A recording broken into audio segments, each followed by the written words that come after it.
Hey everybody, welcome back. So today we're going to be showing you some new stuff, some old stuff. We're going to do a mail call at the end, and I'm going to show you how I redid my cases. I basically have only one display wall now, and I completely redid everything to make it a little bit more comic-centric.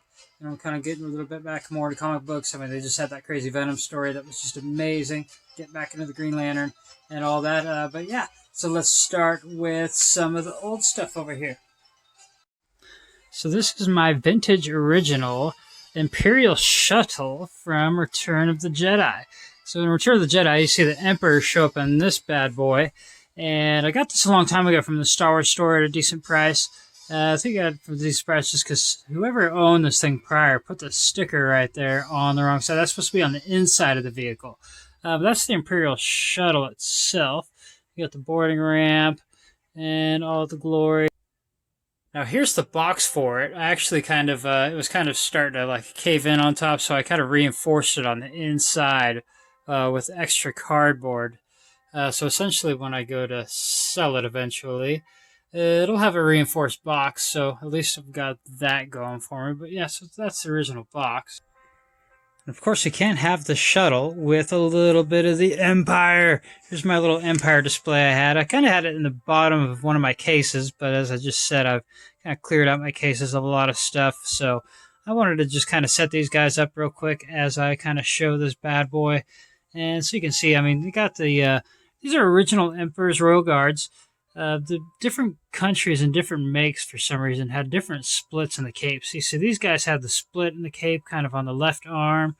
And then as you kind of see these guys, maybe one of these guys, yeah, it's a split's like right down the middle.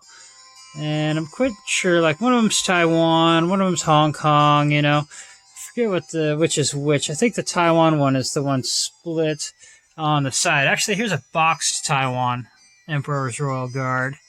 And it's actually, yeah, the split's on the left side. So yeah, so these guys are Taiwan. This one's Hong Kong. Not sure which one's more rare or not, but what's this guy? Oh yeah, here's another split arm on the left. So yeah, I guess the split arm on the left is the more common one, because yeah, I only have one of the guys where the split in the cape is down the middle. Of course, I got only 3 of the pikes. I'm missing the 4th pike for that guy, and then of course this guy has his pike in there. And then this is what this is my custom headman. Basically, I took one of those Royal Guards that was missing his cape, painted him chrome, gave him a chrome shield, and painted the body black. And basically, there was a Turkish bootleg. I think it was Turkish, maybe something like that. And there was a brand called Uze, and there were Star Wars figures made in the 70s, 80s. And they had funny different takes on Star Wars figures. And one of them was Headman. He came with a silver shield that looked like kind of like this, except for it didn't have the outer edges like that, and then he had a silver sword and a silver helmet. And then of course we got, oh, there's Director Krennic, and he's got a Death Trooper, and then we got a bunch of these old Stormtroopers. These are all original old Stormtroopers. Of course, some of them are yellow, some of them are white. And then here I've got some of my Imperials hanging out with them. Oh, Grand Moff Tarkin. There's my retro Grand Moff Tarkin. And then, yep, a little bit more Imperials. And we got, who's the little Hux? Hux, you're not supposed to be there. What are you doing there, Hux? But yeah, so that's my Empire. And that's my vintage shuttle. Let's move on to the next. Alright, and here is how I have my one kind of display wall started. This is just the corner, so I'm kind of overlapping a little bit on a part of a wall, but this is what I did with all my Baby Yoda stuff, essentially. And I got my Ewoks here. I'll kind of do another video to kind of go through all that stuff, because I've got the Ewok village under there hiding, but I do have lights that are on it, but it's not lit up currently. Well, I'll save that for another video. But this is how I have it set up with all these little cubbies. Kind of put in some of my old other vintage figure stuff in there, and some of the other little vintage items that I'm keeping, like the Rock Lords. There's my old vintage techie Ninja Turtle guy, Black Suit Spiderman, Funko Pop, a couple other Funko Pops that I'm actually keeping. Just some more Mando Baby Yoda stuff. There's my glow-in-the-dark Baby Yoda. In the back here we have the hidden Kylo thing. Actually, my lady got me that for Valentine's Day one year. I think it's still lights up. Let's see if we can get this bad boy to light up. It's actually pretty cool. No. Oh, there we go. Yeah. So there's the Kylo thing all lit up. It's pretty sweet, actually. Oh, it actually kind of makes his lightsaber look like it's lighting up a little bit. So that's pretty cool. There's my Macquarie, Luke Skywalker. Of course, my replica Baby Yoda. And then I've got some more Baby Yoda stuff over here with my other, with my talking Yoda. I got some of my Voltron stuff, old Lego, Battlestar Galactica. There's my original Voltrons. Love Voltron. And yeah, so moving on, let's go to the cases because, yeah, I only have one case now for Star Wars. Of course, on top of it, I've got my Rancor, my Anakin fighting Asajj Ventress, and then a little bleed over. I got the Mara Jade back there with the my Signed Timothy Zahn Mara Jade graphic novel, my Luke Skywalker, my Princess Leia, and then in the case we have my full set of original Star Wars figures. Of course, I don't have my Ewoks and Droids cartoon ones in there, but that's my full run of vintage Star Wars. And at the very bottom, I've got my Asajj Ventress collection. So I've got the two statues, of course, the Black Series Ventress, and then kind of hiding back there, there's a couple of the original 3 3/4 inch figures from the original Clone Wars. Moving on, so first case that's completely different is I've got my Green Lantern stuff in here. So one of my more recent videos, you saw me unbox that brand new old Green Lantern figure from the 80s. And then, of course, this is the very second appearance of Hal Jordan. And this is the very first appearance of the Black Hand in Green Lantern. And, of course, there's my fixed, carded DC Comics Superheroes Green Lantern. Still holding strong with how I glued it. And my first appearance of the Star Sapphire. Second or third appearance, third or fourth appearance of Sinestro, along with my John Stewart. And first appearance of Kyle Rayner. And that's kind of where Hal Jordan kind of goes rogue and starts turning to Parallax and all that. And then, of course, there's my Dawnbreaker Batman. I'll show you how I kind of have that set up, because it's actually pretty cool when I turn the light on. Yes, there's Dawnbreaker Batman, kind of keeping guard of my original Green Lantern comics. This is pretty early issues of the Green Lantern. It's like number 16 and 18, no, number 14 and 12. Yeah, 12 and 14 back there. First appearance of Sonar. And then moving on, let's go over here. Here's my favorite stuff. Black Spider-Man with my original Secret Wars Black Spider-Man. Very first appearance of the black costume. And we go down. First appearance of the black costume in Amazing Spider-Man comic books. As far as Web Spider-Man, Amazing Spider-Man. I'm not sure if this is the first appearance of the black costume in Peter Parker's Spectacular Spider-Man, but this is actually one of the first comic books I ever owned as a child, and it's the earliest copy I have of Peter Parker's Spectacular Spider-Man. It has a black costume in it. And then, of course, my favorite cover of all time of the Black Spider-Man. And then as we go down, we got some of the Black Spider-Man toys. Marvel Team Up, first appearance of the black suit. And yeah, let's go on from there and let's go over here. Oh, wait, what's that? First appearance of Venom. And the first cover appearance of Venom. Pretty sweet. I guess these books are kind of go up in value lately. And as we move down, we got the first run of Carnage books. All signed by Mark Bagley and Randy Emberlin. Got those signed quite a while back before they started being worth any money. And then we go down, we got the cool Venom figure. I think that's the first appearance of Eddie Brock, but it's definitely the first Todd McFarlane Spider-Man book, I think, maybe. Maybe I'm wrong, not quite sure. Cool Venom figure. And then I got these ones down here in all their glory. That one right there on the right is one of my favorite Venom covers of all time. Last poor Spider-Man, I killed him well. Yeah, I love that issue. And then, of course, on top here, I got a cool old copy of, it's like a giant comic book, but it's Superman versus Spider-Man. So I thought that was pretty cool. Thought I'd put it up there. And then there's my Black Cat collection, along with my Droids figures. I'm actually going to move these Droids figures. I'm going to put them in my baseball bat case that I have, and my first appearance of the Black Cat. And this is the newest variant edition of the Black Cat. I just thought it was really cool. Kind of looks like a Vogue cover of some sort. And then up here, I've got some original art. These are original arts that I had drawn for me at Comic-Cons of the Black Cat. This one's actually done by Mark Bagley. That's a pretty big name in old Spider-Man comic books. And then this is just a print, but it's an old Mark Bagley print. Signed by Randy Emberlin, of course, because he was the inker. And I still have to get it signed by Mark Bagley, but I don't see him too often at cons. Then I've got this Black Cat stuff here. This is a Mark Brooks print, and I love Mark Brooks. He's like one of my favorite artists as far as like he just draws crazy realistic stuff, kind of like Greg Horn. And then that's cool original art. And then I've got a Ron Randall, an original drawing of the Black Cat from Ron Randall. I've met him a few times at Comic-Cons, and I finally got him to do me original. But I was pretty excited to get that at the time. He was a really nice guy. And then I got this kind of cool print, Black Cat, kind of sexy. And there's the rest of my droids figures, hiding behind this Baby Yoda Bounty on Board sticker. And then I've got this kind of cool rack that I got a long time ago. It's kind of a bread rack, but it's perfect for comic books.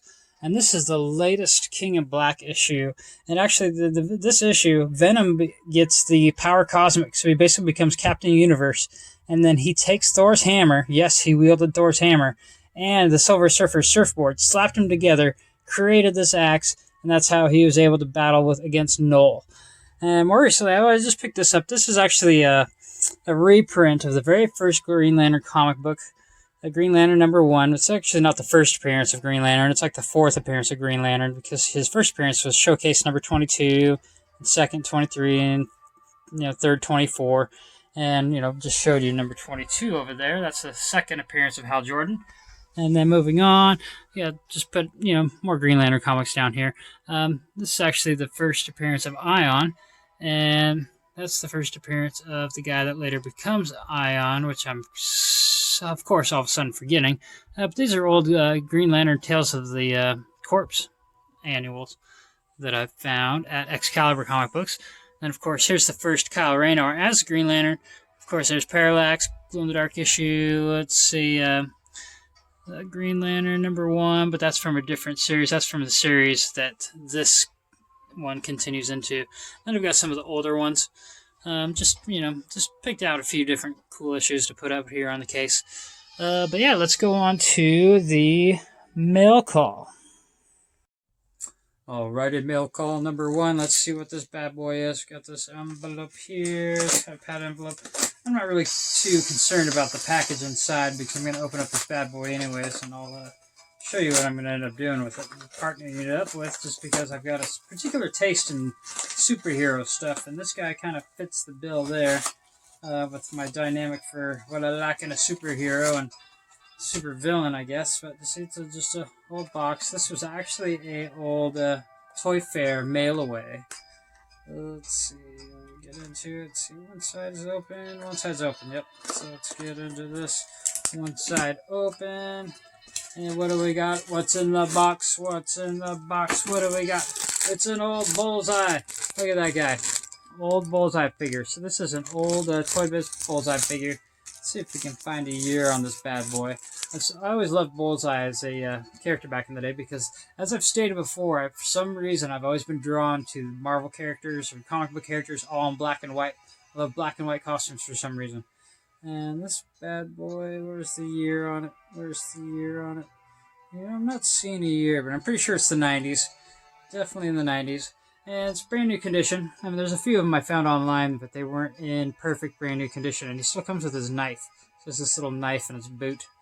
Ooh, let's get their knife. Does the knife come out? Nah. I'm not going to force it. I don't want to break it. But yeah, he's still got his knife in his boot.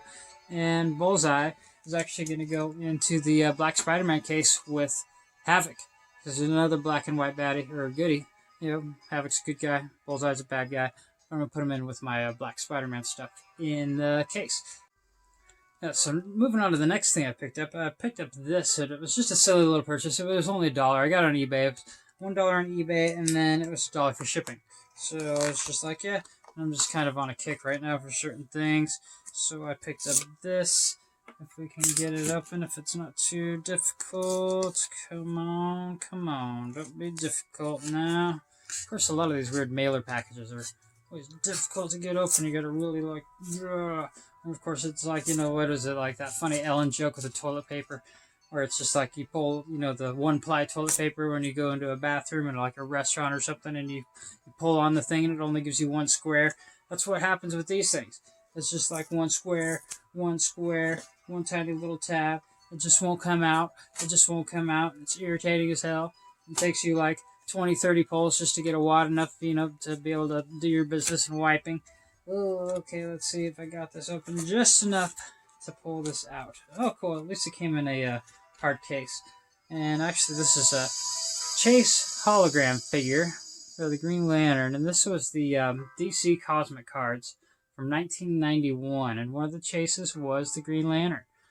So, I don't think I had it. And I saw it as I was looking at Green Lantern stuff. So it's just like, yeah, might as well pick it up. never had it before, and I have like a bunch of these old cards sitting somewhere in the binder. So, you know, might as well, right? Alright, now lastly but not leastly, let's get into this bad boy. And this is actually a figure I had before. Actually, I had this whole set a long time ago because I was buying them as they were coming out. And this kind of goes along with the whole Green Lantern Blackest Night set. But this was basically the best figure of its kind to ever come out. And I found it for real cheap on eBay, so I was just like, yeah, might as well pick it up again. I'll probably end up opening it up and put it in the case with some of the other stuff, just because, you know, we'll see in a moment that it goes, and it goes. Let's see. Here, come on. It'll be difficult now. Come on now. So there's got to be a snag somewhere. Let's see how it's going to be caught up. Are you getting caught? What's that even get caught on? There's nothing to get caught on. Yeah, figures, right? It's got to be difficult. Alright, this is the Blackest Night Hal Jordan figure from the old Blackest Night set. You know, some of these figures, I guess, are worth a bunch of money. Well, not a bunch of money now, but worth definitely more than they used to be. But this is basically the coolest kind of Hal Jordan figure to come out, just because of the metallic nature of the green. And yeah, there's just really good detail on these. And they actually had a San Diego Comic-Con set that came out around this time that was like Hal Jordan of each individual Lantern group. You know, so it was like, you know, the Red Lantern, the Orange Lantern, the Sinister Corp Lantern, the Blue Lantern, and so on and so forth. But I guess that set's worth a ton of money, so if I ever get those, I'll probably just be loose and individually or whatever else. But yeah, so that's all I got for now. But hey, if you like my content, make sure to like and subscribe, and I'll talk to you soon.